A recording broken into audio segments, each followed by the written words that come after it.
The Humanist Library, and Madly Teach, A Layman Looks at Public School Education by Mortimer Smith. Copyright 1949, Chicago, Illinois. Bibliographical note. It occurs to me that other laymen and parents, not acquainted with educational literature, may find pleasure equal to mine in some of the books I have enjoyed and sometimes leaned upon heavily in the writing of this essay. Some of them are mentioned in the text.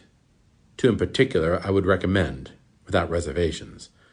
Jacques Maritain's brilliant Terry lectures at Yale, published under the title Education at the Crossroads, Yale University Press, 1943, and two little books by Sir Richard Livingstone, president of Corpus Christi College, Oxford, combined in one volume under the title On Education, originally issued in the United States by the Macmillan Company and now by Cambridge University Press.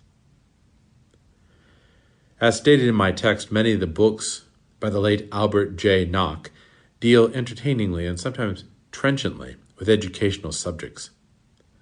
Teacher in America, by Jacques Barzun, Atlantic Little Brown, 1945, considers ponderous matters amusingly and with a nice combination of charm and common sense. Nor should the reader overlook the various writings of Robert M. Hutchins and Mark Van Doren, who have worked valiantly to preserve genuine educational values in the face of the modern onslaught. The literature of the modern progressive school is vast and is still best represented by the writings of John Dewey. Perhaps his Democracy and Education, the Macmillan Company, 1921, is the most complete one-volume statement of the modern viewpoint. Any reader who wants further documentation of how public school men regard education, I would refer to the flood of reports and research projects turned out by the National Education Association and its subsidiary organizations, and to similar reports from the United States Office of Education, to the numerous published surveys of school systems, to the propaganda of state departments of education, and to almost any book, article, or utterance by any professor of education.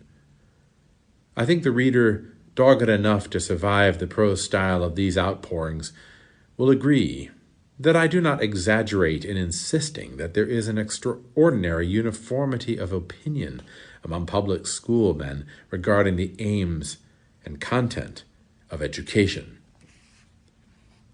Mortimer Smith, 1949.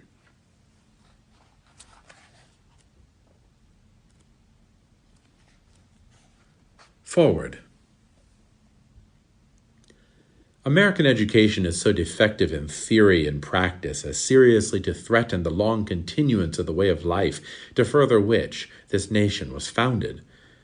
We have become, largely because of what schooling has done to us, a people incompetent to function as free men, which is something else again than flattered and manipulated robots. What is the use of abundance if we are trained to use it with the intelligence of children who never grow up? Quite a few observers of the American scene have lately been speaking their minds concerning this. Even I have said my 2 pennies worth about it. We fault-finders vary in the way we put things, but we agree in being mighty dissatisfied, alarmed. Now comes Mr. Mortimer Smith with a new and fresh treatment of the subject. To join this company of the disturbed and vocal, a goodly group, albeit not well thought of by the pedagogical elite. The academic hierarchy will not sing Mr. Smith's praises, nor will it bother to denounce him. Its members will serenely ignore him. They are too absorbed in teaching the teachers how to deal not with human beings, but with creatures such as by nature ought not to exist. Never could exist, were it not for black magic, devoted to a more than dubious educational philosophy, pleased as punch with themselves, and unable to see how anyone in his right mind can jest at what they say. But Mr. Smith's thoughtful complaints will be welcomed by many who are intelligent laymen in respect to education, people like himself, by many prescient parents aghast at what the schools have done or are doing to their boys and girls, by many who, intent on promoting sound government and decent craftsmanship of thought and action, must take the products of our schools and colleges and try to make something of them and buy them in terms of adultness. There will be not a few such persons who will be as grateful to Mr. Smith as I am for his penetration, his honesty, his simplicity, also for his charitable good humor, a thing hard to maintain when one is indignant. Mr. Smith ends this admirable essay with a question. We have been going on, he says, for some time on the theory that education consists simply of experience and change and, quote-unquote, growth. Perhaps we need to set up some ends for education. Perhaps we need to ask, growth for what? He knows, of course, that there is no perhaps about it. Our professors of education, our administrators, our school boards, teachers whom they train and employ, avoid inquiry about purpose as they would avoid the plague. Purpose in life, in labor, in thought, in love, in citizenship, in anything, even in education itself. Why? Why? Because to ask about the why of things is both personally disturbing and disruptive of whatever static social patterns happen to be. To ask why might result in teachers remaining human beings and children becoming human beings, both given to making embarrassing inquiries instead of being content to be placid tools for production and consumption of goods. Complacent believers in whatever those who happen to wield social control tell them is the truth. Men who ask why are necessary, to be sure, for the survival of freedom and democracy, but who nowadays wishes a free state at the price of possible discomfort?